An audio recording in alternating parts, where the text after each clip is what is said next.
Hello दोस्तों, मैं आपका दोस्त जितेंद्र धोड़किया, आपका गुरु, आपका हमदर्द, आपके साथ आईटीआई जो करने वाले हैं उसके लिए एडमिशन के बारे में, जो आईटीआई कर रहे हैं उसको आईटीआई के दौरान क्या किया जाए, वो आईटीआई जो कर चुके हैं उनके बाद क्या करना है, उसके लिए 200 से ज़्यादा वीडियो मैंने बनाए हैं। क्योंकि मैं भी आईटीआई किया हुआ हूँ जूनागढ़ आईटीआई से 44 बैच में।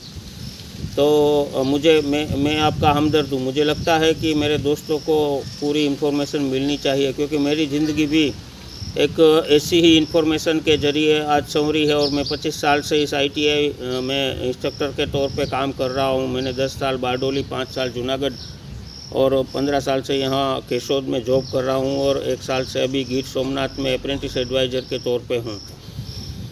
तो मैं जब आईटीआई करके निकले थे तो हमारे इंस्ट्रक्टर थे मिस्टर केडी करंगिया साहब। उसने एक पोस्ट कार्ड लिखा था। उस ज़माने में ऐसे मोबाइल वगैरह नहीं थे, तो उसने लिखा कि भाई, मैं वो दाहोद तब थे, तो उसने लिखा कि भाई दाहोद में ऐसे इंस्ट्रक्टर की भर्ती होने वाली है, आपको पता है, आपने अप्लाई किया है या फिर आपका नाम मंगवाया है? तो हमने बोला नहीं पता है।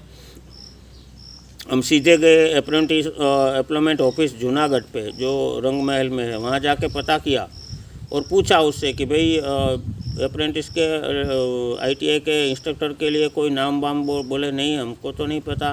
तो हमने बोला भाई ना, दाहोद से ऐसे नाम मंगवाए गए हैं और उसकी भर्ती होने वाली है। तो उस वक्त मैंने कहा ना कि पोस्ट कार्ड का वो ज़माना था, और करंगिया साहब का वो पोस्ट कार्ड लेके हम वहाँ पे गए थे। तो उन्होंने फ़ोन घुमाया और दाहोद लैंडलाइन उस ज़माने में था, तो पता किया। तो दाहोद वाला ने बोले कि हाँ भाई, यहाँ से तो नाम मंगवाए हैं रोज़गार की ओर से, आईटीआई की ओर से, और हमने नाम भेजे भी हैं।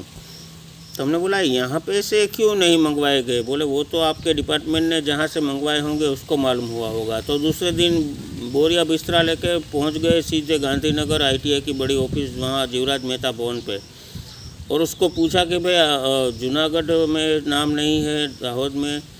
तो बोले दाहोद में जगह आईटीआई में खाली थी तो हमने दाहोद से नाम मंगवा लिए हैं, जूनागढ़ में खाली जगह नहीं है तो वहाँ से नाम नहीं मंगवाए हैं। तो बोला ऐसे कैसे चलेगा? हमको अगर दाहोद में आईटीआई में जॉब करनी है, नौकरी करनी है, तो आपको क्या दिक्कत है? आपने क्यों हमारा नाम नहीं मंगवाया? तो बोले नहीं, हमने तो दाहोद वालों के मंगाए हैं, क्योंकि ये ऐसा रूल है। तो हम सीधा दौड़ के पहुंच गए हाई कोर्ट के कंपाउंड में, और वहां जाके वकील से मिले और उससे पूछा कि भाई ऐसा थोड़ा चलता है, ये तो अन्याय है, तो हमको तो कुछ करना चाहिए। तो बोले हाँ, आप अप्लाई कर सकते हो। हमने बोला ऐसे नहीं, हमको ये भर्ती स्टे करवानी है। 2000 अगर इंस्ट्रक्टर की भर्ती हो जाएगी तो हम तो घर पे बैठे ही रहेंगे। तो बोले ठीक है, आप अपना जो भी मैटर है हमको दे दो।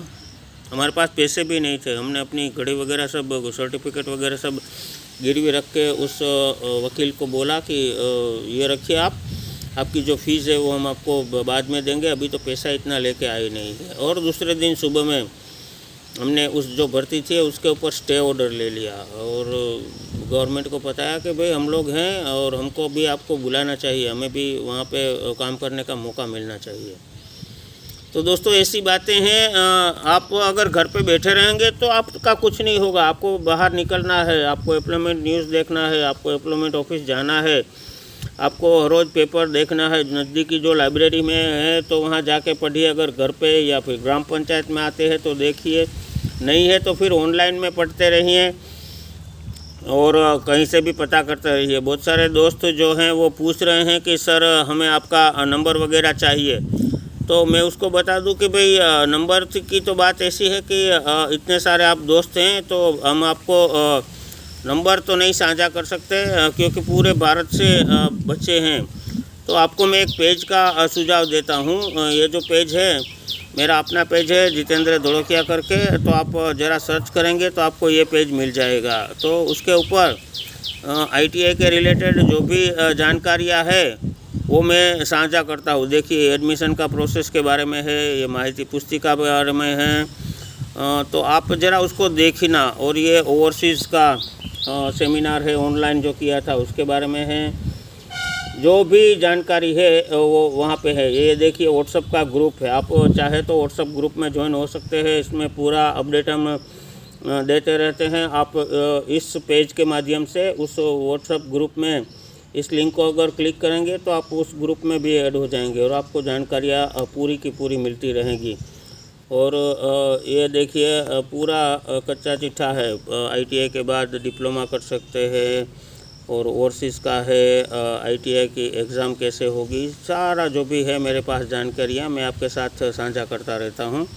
तो आप ये देखिए। और ख़ास बहुत सारे दोस्त जो है वो पूछते रहते हैं कि हमें फला जानकारी चाहिए, हमको वो चाहिए। तो आपके लिए ये भी बात है कि ये भी ऐसा चैनल है जितेंद्र धोड़किया करके, उसमें बहुत सारी बातें मैंने रखी है। आप इस चैनल को सब्सक्राइब करके उसका नोटिफिकेशन ऑन कर देंगे तो आपको सारी जो जानकारियाँ है वो अपने आप ही मिल जाएगी, आपको अपने मोबाइल के ऊपर मिल जाएगी। बहुत सारे दोस्त हैं, उनकी बहुत सारी दिक्कतें हैं तो वो भी पूछते रहते हैं, तो वो भी आप लिख सकते हैं। यहाँ पे भी अगर आपको मैंने इससे पहले अप्रेंटिस के बारे में बताया तो बहुत सारे बच्चों ने पूछा है। तो देखिए ITI में टीचर कैसे बनते हैं, ड्यूअल सिस्टम क्या होता है, और बहुत सारे कमेंट आते रहते हैं। तो आप भी अगर कोई कमेंट करना चाहे तो अपने आपसे NIOS थी इंग्लिश एग्ज़ाम आपी सकिए तो चाले के केम, ITI के बाद डिप्लोमा कैसे रहेगा, इलेक्ट्रिशियन जूनागढ़ से पूरा हुआ था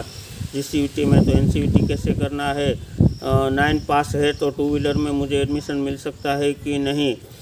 तो ये भी सारी बातें होती रहती हैं। ये देखिए डीजल मैकेनिक अप्रेंटिस GRTC में पूरा किया हुआ है, सरकारी नौकरी के लिए क्या चाहिए वगैरह। तो उन सब का मैं जवाब देता हूँ और रोज़ रात को शाम को मैं देता हूँ आंसर। तो आप भी अगर आपका कोई कमेंट है तो इसमें कर सकते हैं और मेरे साथ जुड़ सकते हैं। और नोटिफिकेशन का बेल आइकन और सब्सक्राइब करना मत भूलिएगा। मैं आपका दोस्त, आपका कैरियर गुरु, आपका हमदर्द Jitendra Dhodkiya. Goodbye, thank you.